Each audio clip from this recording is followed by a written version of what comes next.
그 인자하심이 영원함이로다. 아멘. 가까이 계신 분 교제하십니다. 오늘도 참으로 좋은 날입니다. 참으로 좋은 날입니다. 아멘. 한 번 더 잘 되고 있습니다. 잘 되고 있습니다. 아멘. 미국의 오래전 작곡가인데 어빙 벌린이라는 작곡가가 있는데요. 이 사람이 원래 유태인인데 러시아에서 어린 시절을 보냅니다. 러시아 사람들이 2차 세계대전 이후니까 유대인들을 굉장히 괴롭히고 고통스럽게 했어요. 그래서 유대인이라는 이유로 굉장한 고통과 아픔을 당하다가 이 어빙을 가족을 러시아에서 추방해요. 갈 데 없어서 어떻게 연결된 게 미국 땅까지 가게 됐죠. 빈털터리로 미국 땅 생활 정착이 만만치 않았어요. 바닷가 오두막집 방 한 칸 빌려서 온 식구가 옹기종기 어렵게 살았지요. 유명한 작곡가인데 음악을 공부한 일은 한 번도 없어요. 학력이 초등학교 2학년이 전부예요. 음악에 한 스승이 있긴 있는데 어린 시절에 미국에 생활할 때 앞을 보지 못하는 시각장애자의 그 길을 안내하는 일을 했어요. 근데 그 시각장애자가 국어라고 어려운 사람인데 어빙이 손을 잡고 또 팔을 빌려줘서 이렇게 안내를 하는데 그 시각장애자가 어빙을 따라다니면서 항상 즐겁고 흥겹게 뭐라고 흥얼흥얼 노래를 하는 거예요. 근데 어빙 벌린이 그 노래를 듣고 집에 와서 자기가 그걸 곡으로 만들어요. 듣고 곡으로 만들고 듣고 곡으로 만들고 그게 노래가 됐는데 그 노래가 전 세계에서 캐롤송으로 가장 많이 알려진 화이트 크리스마스예요. 그게 어빙 벌린이 만든 곡이지요. 그걸 만들면서 어빙 벌린이 음악성이 인정이 되는 거예요. 그 음악성이 인정이 되면서 뉴욕 브로드웨이 한 작품을 작곡할 기회도 얻게 되고 유명세도 타게 되고 돈도 많이 생겨요. 그러면서 어린 날 젊은 날에 놀지 못한 그 젊음을 즐기기 시작해요. 원래 음악을 아주 수준 있게 하려면 이렇게 고생을 안 하면 음악이 안 나와요. 그 서편제도 보면 일부러 앞이 안 보이게 하잖아요. 그 막 좀 속에 한이 있어야 노래가 나오는 거예요. 그러니까 어빙이 배부르니까 노래가 이제 작곡하기 싫은 거예요. 그런데 돈이라는 게 항상 내게 붙어 있는 게 아니잖아요. 돈이 있어도 이 돈이 언제 날아갈지 모르고 또 지금 없다고 늘 없는 것도 아니잖아요. 어빙이 유명세도 타고 돈도 벌었는데 1929년도에 우리 IMF처럼 미국도 대공황으로 아주 큰 고생을 하게 되죠. 그때 어떻게 해서 어빙 벌린도 돈이 다 날아가서 갑자기 알거지가 되는 거예요. 돈이 없던 사람이 없으면 그냥 없는 거니까 그렇게 사는데 있다가 없으면 그 절망이 훨씬 더 큰 거예요. 그런데 그런 절망적인 상황에서 어빙이 절망하지 않고 이런 생각을 해요. 이제 어차피 돈 떨어졌으니까 내가 좋아하는 작곡을 또 시작해야겠다. 그래서 그 작곡을 또 시작해서 그 후로 한 800곡의 곡을 작곡을 해요. 그 중에 미국 사람들이 우리는 뭐 잘 모르는 노래인데 미국 사람들이 애국가 다음으로 아주 어려울 때 나라를 사랑할 때 부르는 노래가 있는데 하나님 미국을 축복해 주세요. God bless America 이렇게 미국을 축복해 주세요. 이렇게 하는 노래인데 그게 이제 미국에서 히트를 쳤지요. 이렇게 어빙에게만 아주 위태하고 힘든 일이 있는 게 아니고 여기 계신 우리 모든 분들도 길게 살았든 짧게 살았든 돌이켜보면 위태한 순간들이 몇 번은 있어요.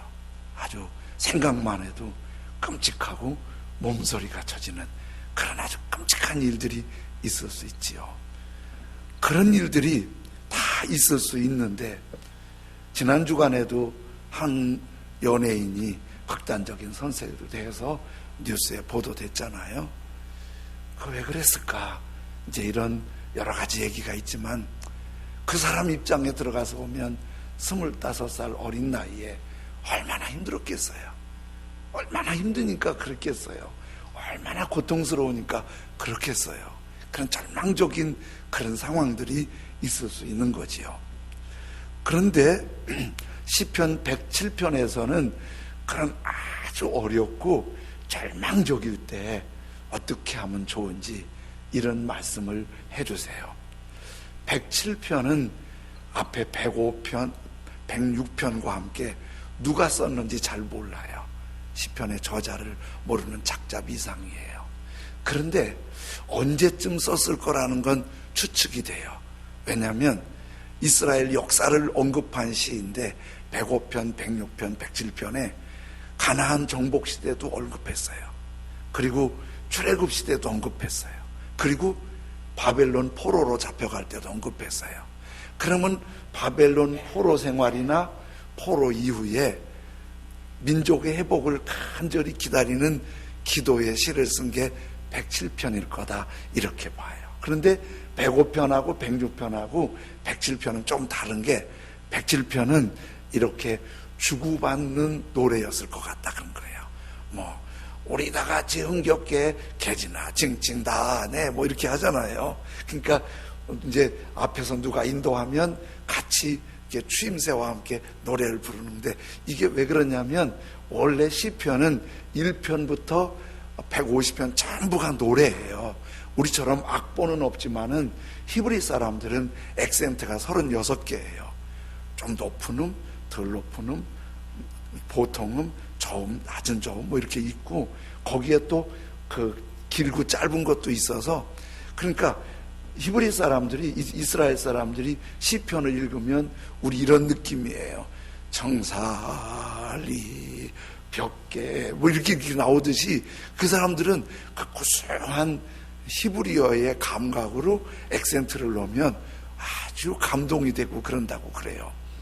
그런데 이게 이제 한쪽에서 부르면 우리 이제 교동문 하듯이 앞에서 인도자가 하면 다 함께 하고, 그런데 다 함께 하는 노래는 이제 비슷한 가사가 반복적으로 중복하면 그렇게 생각을 하는 거예요. 여기도 이제 반복적인 기절이 나오는데 6절에 보면 이렇게 해요. 이에 그들이 근심 중에 여호와께 부르짖음에 그들의 고통에서 건지시고, 그랬어요. 그들의 고통에서 건지시고. 그런데 이 비슷한 말씀이 13절에 이에 그들이 그 환난 중에 여호와께 부르짖음에 그들의 고통에서 구원하시되. 위에는 근심 중에 그 환난 중에, 그리고 계속 19절에는 이에 그들이 그들의 고통 때문에 여호와께 부르짖음에 그가 그들의 고통에서 그들을 구원하시되. 28절에도 이에 그들이 그들의 고통 때문에 여호와께 부르짖음에 그가 그들의 고통에서 그들을 인도하여 내시고. 비슷한 내용이 반복되잖아요. 한 텀이 지나가면 요거 하고, 한 텀이 지나가면 요거 하고. 더 이제 8절, 15절, 21절, 31절에 반복된 말씀이 이렇게 했어요. 여호와의 인자하심과 인생에 행하신 기적으로 말미암아 그를 찬송할지어다. 이제 한 텀이 나가면은, 끝나면은 여호와의 인자하심과 인생에게 행하신 기적으로 말미암아 그를 찬송할지로다. 또 한 텀이 나가면 해중이 모두 이렇게 아주 흥겹게 어려움을 극복하는 시가 107편이라고 볼 수 있지요. 그런데 이 시편 107편에는 인생에 아주 힘들고 고통스러운 과정을 세 사건으로 설명을 해요. 하나는 어떤 경우냐면 광야와 사막에서. 여러분, 광야나 사막을 경험해 본 적 있으세요? 저는 광야도 가보고 사막도 가봤네요. 근데 광야 사막 한가운데 있으면은 낮에는 숨이 턱턱 막히고 한두 시간만 되면 입이 바짝바짝 마르고 막 죽을 것 같아요. 또 밤 되면은 찬 기운이 확 돌면서 추워서 그냥 이불 덮지 않으면 못 견디게 그런 거예요. 그리고 먹을 것도 없어요. 마실 물도 없어요. 그리고 광야 사막은 거기에 살아있는 생명체가 다 독이에요. 풀도 독이고 곤충도 독충이고 뱀도 거기에 살아있다면 그 살아있는 게 독이에요. 아주 독이 가득해요. 거기 살아있다는 게 얼마나 불안해요. 그게 광야 사막이 죽을 것 같은 거예요. 이게 4절부터 말씀하고요. 그리고 10절부터는 이런 말씀을 하세요. 하나님의 말씀을 거역하다가 어디로 갔냐면은 흑암과 사망의 그늘에, 흑암과 사망의 그늘, 생각해봐도 캄캄하고 죽을 것 같은 스트레스에 눌려 있는 거예요. 아주 죽을 것 같은 스트레스에. 그게 광야 사막이나 거의 비슷한 거예요. 그리고 또 뒤에 가면은 이제 바다에서 광풍을 만났다고 그래요. 무서운 광풍을. 이게 뭘 말하냐면요, 이제 대개 장사하려면은요 좀 멀리 가야 한몫 잡습니다. 이렇게 배를 타고 막 날아가면 여기서는 비싼 게 거기서는 헐값인 게 있어요. 그런 걸 한몫 떠와야 한몫 잡습니다. 여기서 막 지지고 볶으면 겨우 먹고 사는 거예요. 그래서 바다를 건너서 이제 타오는데, 바다 한가운데 가면 아무것도 안 보이고 물만 보이잖아요. 거기에서 광풍을 만났다. 광풍이 미칠 광자예요. 미친 태풍을 만난 거예요. 그래서 시편 107편에 그런데 막 올라가고 내려가고 막 흔들리고 뒤집힐 지경에서 죽을 지경이에요. 이게 세 가지가 사실은 절망적인 상황이에요. 사막 광야, 어둠과 죽음의 그늘, 그 망망대해에서 미친 바람 만났어요. 이거 다 죽을 것 같은 거예요. 위태로운 길이에요. 위태로운 길. 어떤 목사님이 기도 제목을 올렸는데 너무 마음 아프게 기도 제목을 올렸어요. 그 교회 한 여자 성도가 척수 종양 진단을 받아서 하반신 마비가 된다는 종양을 받았으니까 기도해달라는 거예요. 또 한 성도는 태어난 지 11달 됐는데 아기가 11개월 된 게 몸이 안 좋아서 병 왔더니 희귀병이란 못 고친다는 얘기예요. 또 한 성도는 목사님한테 기도 부탁했는데 5살 된 애가 희귀암에 걸렸대요. 또한 그 여자가, 임산부가 목사님한테 전화했는데 애기 태아 검사를 했더니 다운 증후군이래요.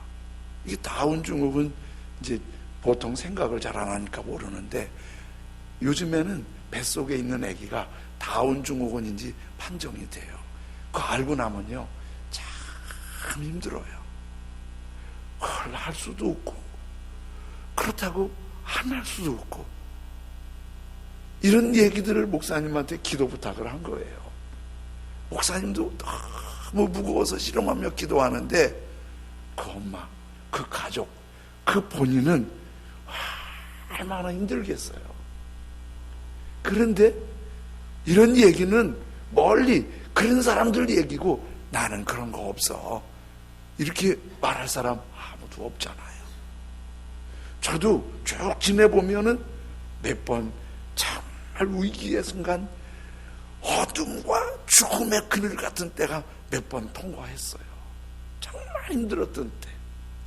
이럴 때 어떻게 하면 좋지요? 하나님 모르는 사람들은 정말 못하겠어, 그리고 극단적인 선택, 참 말하기가 그래요. 그런데 하나님을 아는 사람, 예수를 구주로 믿고 하나님의 자녀가 된 사람들은 107편에서 그런 위태한 길에서 이겨내는 방법을 가르쳐 주세요. 한 가지 방법은 부르짖는 기도예요. 6절에 이렇게 하잖아요. 이에 그들이 근심 중에 여호와께 부르짖음에 그들의 고통에서 건지시고, 그들의 고통에서, 이에 그들이 근심 중에 여호와께 부르짖음에 그들의 고통에서 건지시고, 13절에는 이렇게 해요. 이에 그들이 그 환난 중에 여호와께 부르짖음에 그들의 고통에서 구원하시고. 이게 뭐세요? 이에 그들이 그 근심 중에, 환난 중에 어떻게 여호와께 부르짖음에 기도하라고 해도 되고 간절히 기도하라고도 되는데, 부르짖었다. 이거는 막 어떤 영어 성경을 보니까 crying 그랬어요. 막 울부짖었다. 너무 힘들어서 울부짖었다. 저도 그런 경험이 한번 있었는데요. 제가 84년도에 목사 안수를 받고 86년도 아주 건강하고 팔 뛸 때 미국 시애틀에서 저를 미국인 교회에 한국인이 자꾸 이렇게 온다고, 한국인을 섬길 수 있는 부목사가 필요하다고 제가 청빙이 됐어요. 그래서 기도해 보니까 기쁨도 있고 미국 간다는 설렘에 수석을 시작했지요. 근데 그때 여행 비자가 아니고 이민 비자를 신청했어요. 여행 비자도 받기 어려운데 이민 비자는 진짜 하늘의 별 따기지요. 이민 비자는 우리 한국도 요즘엔 그래요. 미국에는 이민 비자가 순서가 있어요. 첫 번째는 김연아나 박지성 같은 사람, 유명한 스포츠 스타나 예술가들이 신청하면 첫 번째로 퍼스트 케이스로 비자를 줘요. 두 번째 케이스는 직계예요. 부모님이 자녀나 자녀가 부모님을 초청하면 두 번째 케이스예요. 세 번째 케이스는 고급 직종, 의사, 이런 사람들이 신청하면 세 번째 취업 비자를 줘요. 제가 어떻게 살았냐고요? 고등학교 때 아르바이트 하면서 이거 했어요. 다섯 번째 케이스는 뭐냐면 형제, 이건 쿼터제예요. 이건 신청하면 한 10년, 15년, 20년 만에 나오는 비자도 있어요. 여섯 번째 케이스는 허드렛일 취업 비자예요. 저는 그거 다 제쳐놓고 나를 청빙한 교회 교단 그 감독 비숍이 저를 초청해가지고 대사관에 말해줘서 퍼스트도 아니고 스페셜 이미그레이션 비자를 받은 사람이에요. 그래가지고 1년 만에 내가 그 비자를 딱 받아갖고 나오니까 비자 인터뷰를 기다리는 사람들이 날 보고 부러워서 어떻게 받았냐고 막 묻는데 받는 길이 있다고 썩 나와버렸어요. 그냥 있긴 뭘 있어. 그래갖고 이제 87년도 한 9월쯤에 이삿짐은 2달 가야 되니까 먼저 배로 보냈어요.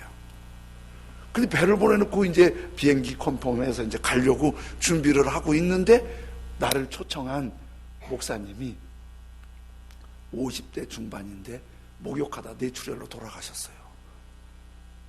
근데 나중에 알고 보니까 제가 들어갈 자리가 들어가고 싶은 목사님들이 되게 많았던 거예요.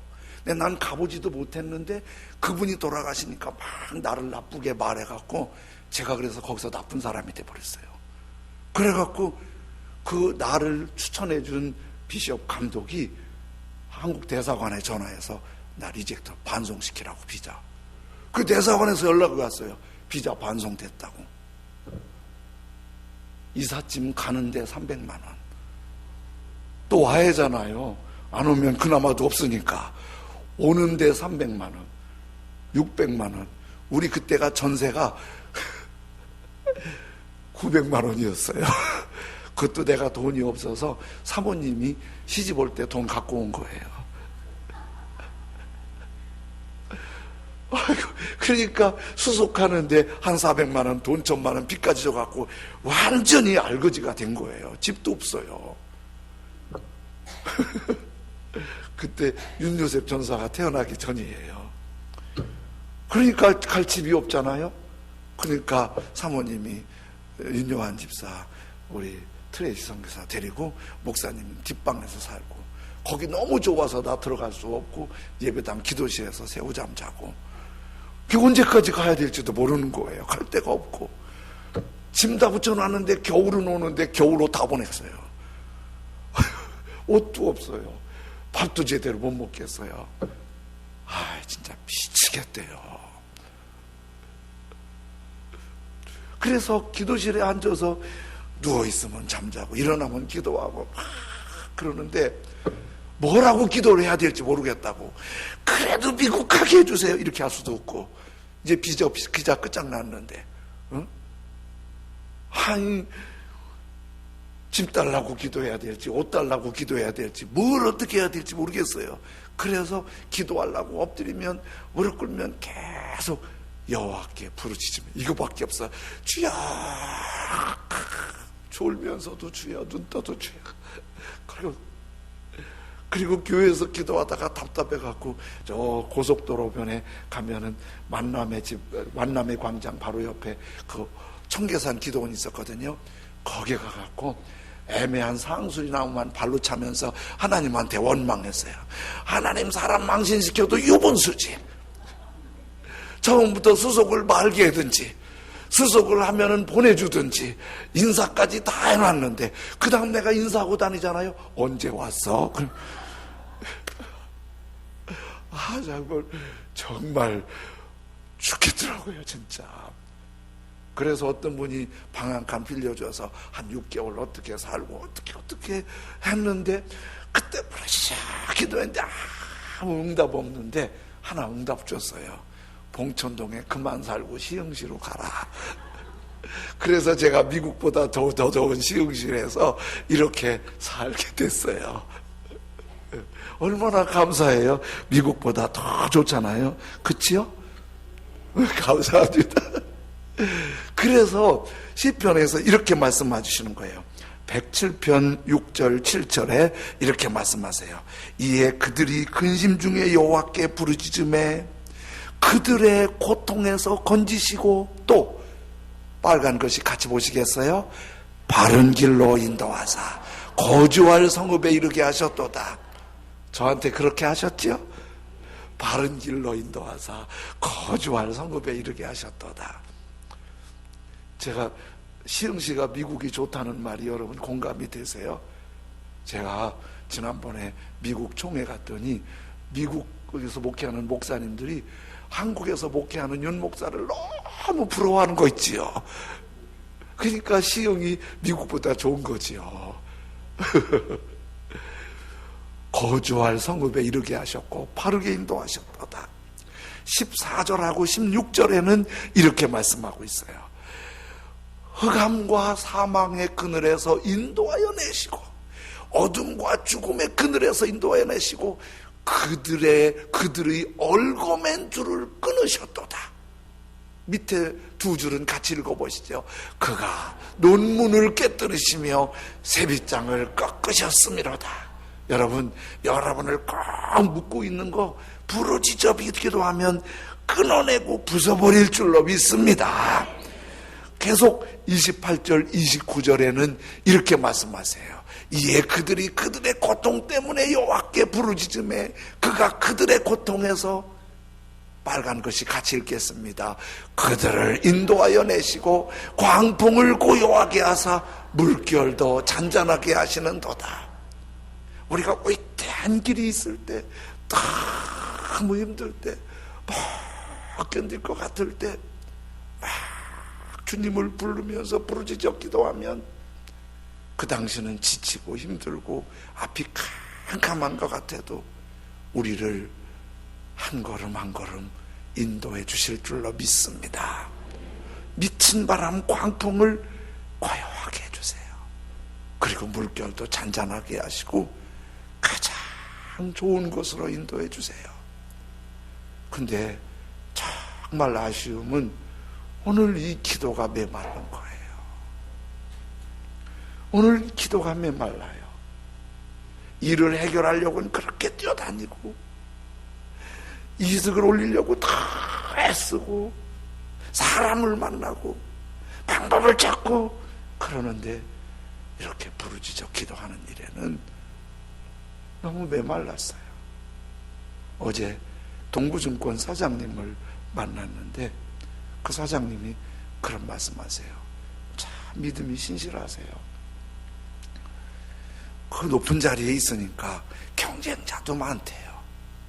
그런데 막 경쟁자들이 자기보다 더 일어나려고 막 뚫고 나가려고 막 경쟁하고 실험하고 뛰어다니고 그러는 걸 본대요. 그러면 이분이 집사님이신데 자기는 오히려 가만히 있대요. 그럼 경쟁자들이 이상하게 생각한대요. 저 친구가 왜 가만히 있지? 그러면서 경쟁자들이 더 불안하게 생각한대요. 저게 뭔 꿍꿍이가 있지? 근데 지내놓고 보면 자기가 더 잘 된대요. 그러면 경쟁자들이 사석에서 밥 먹고 차 마실 때면 당신은 참 지혜롭다고, 어떻게 그렇게 하냐고. 근데 자기한테 비밀을 그 사람들이 모른대요. 자기 가만히 있는 게 아니라 사람의 방법으로 뛰어다니지 않고 그렇게 매달려 기도한대요. 하나님께 그렇게 기도하면 경쟁자들이 뛰어다니는 것보다 자기에게 더 좋은 결과가 나온다는 거예요. 여러분, 게을르면 안 돼요. 열심히 해야 돼요. 그러나 우리가 열심히 하는 것보다 더 폭발적인 능력은 하나님의 능력이에요. 그 능력은 그들의 고통 때문에 여호와께 부르짖음해요. 우리 찬양의 가족들이 이렇게 부르짖는 기도가 더 뜨겁게 회복되길 원합니다. 바쁘신 거 알아요. 피곤하신 거 알아요. 분주한 거 알아요. 그렇다고 기도하는 시간을 뒷전으로 미루지 마세요. 한 가지 더 방법을 말씀하시는데 감사해요. 여러분, 107편에서 사막 광야, 그리고 어둠과 죽음의 그늘, 바다에 미친 바람, 이렇게 하니까 막 기도를 강조하는 것 같죠? 107편 1절이 이렇게 시작돼요. 여호와께 감사하라. 사실은 107편은 감사시예요.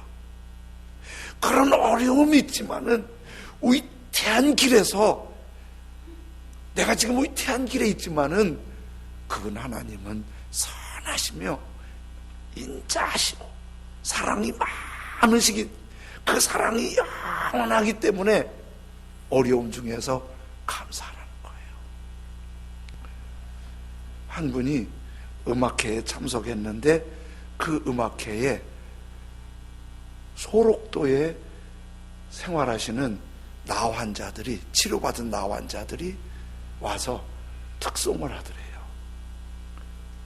그분들의 삶이 10대 전후에서 나병에 걸려서, 나병에 걸리면 가족들에게 버림받아요.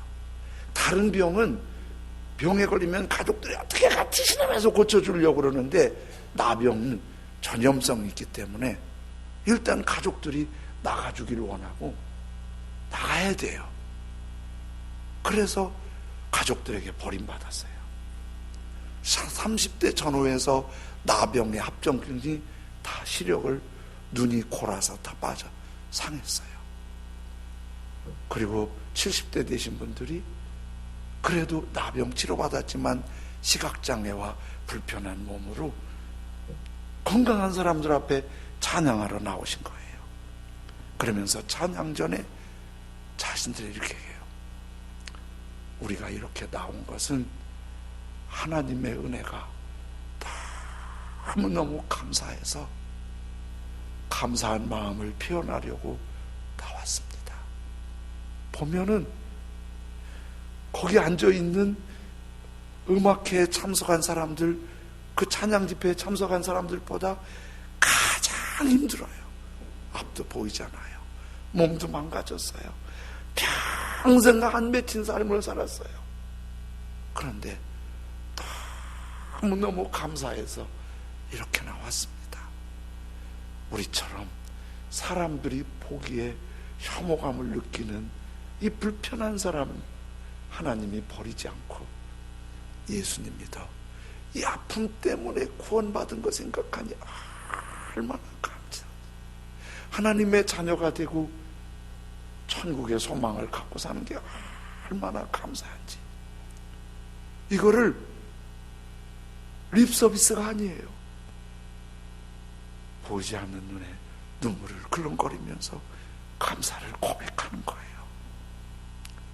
그러면서 이런 고백도 해요.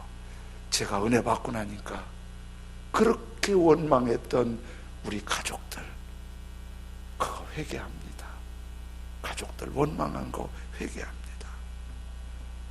우리가 구원받은 은혜, 예수님 믿고 하나님의 자녀가 되고 영광스러운 하나님의 나라를 주시고 그 선하심과 인자하심, 위태한 길에 힘들어할 수 있지만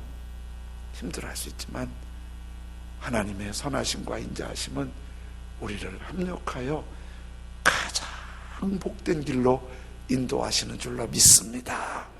그래서 아무리 어려워도 감사하는 거예요. 추수감사는 잘 됐기 때문에만 감사하는 게 아니라 지금 어렵고 힘들고 어둠과 죽음의 그늘에 있어도 그래도 감사한 거예요. 날 구원하신 주님 감사하고 그 선하심과 인자하심이 나의 평생의 보증이 되시는 걸 생각하면 감사한 거예요. 위태한 길은 꼭 지금 힘들어 지친 사람에게만 있는 게 아니고, 제가 말한 거 말고도 저도 말하려면 책을 쓸 만큼 적지 않아요. 여러분도 다 돌아보면 그런 거 있어요. 그리고 앞으로도 그런 게 없으면 얼마나 좋겠어요. 그러나 언제 우리에게 올지 몰라요. 아니 지금도 위태한 상황에서 힘들어하는 분들 계실지 몰라요. 시편 107편에서 하나님은 그때 부르짖어라. 꼭 그런 일이 있다고 부르짖지 말고 부르짖는 기도가 메마르지 않게 해라. 그리고 감사해라. 감사해라. 오늘 찬송을, 이런 찬송을 부르겠습니다. 주님이여 이 손을 꼭 잡고 가소서. 약하고 피곤한 이 몸을 폭풍의 흑암 속 해치사 빛으로 손잡고 날 인도하소서. 인생이 힘들고 고난이 겹칠 때 주님 날 좀 도와주세요. 외치는 이 소리 귀 기울이시사 내 손 꼭 잡고 나를 인도해 주세요. 우리 같이 찬송 부르면서 주님께 내 목소리, 내 손을 맡겨드리기를 원합니다. 주님이여 이 손을, 주님이여 이 손을 꼭 잡고 가소서. 약하고 피곤한 이 몸을 폭풍의 흑암 속 해치사 빛으로 손잡고 날 인도하소서.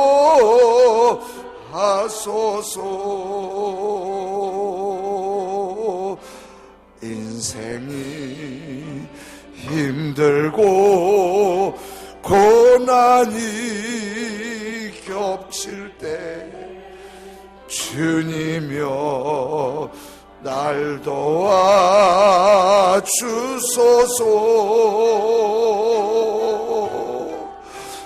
외치는 이 소리 귀 기울이시사 손잡고 날 인도하소서. 주님이여 이 손을 꼭 잡고 우리 주님을 향해 손을 들고 주님이여 이 손을 꼭 잡고 가소서. 약하고 피곤한 이 몸을 폭풍을 감소 해치사 빛으로 손잡고 날 인도하소서. 인생이 힘들고 인생이 힘들고 고난이 주님 부르짖는 기도가 메마르지 않게 해주십시오. 어떤 상황에도 감사를 잃어버리지 않게 해주십시오. 위태한 길을 만났을 때 부르짖는 기도가 준비되고 감사할 수 있게 해주십시오. 이렇게 손을 들었으니 주님 내 손을 꼭 잡아주십시오. 우리 다같이 주의 이름 부르시면서 함께 주님 앞에 기도드리겠습니다. 주여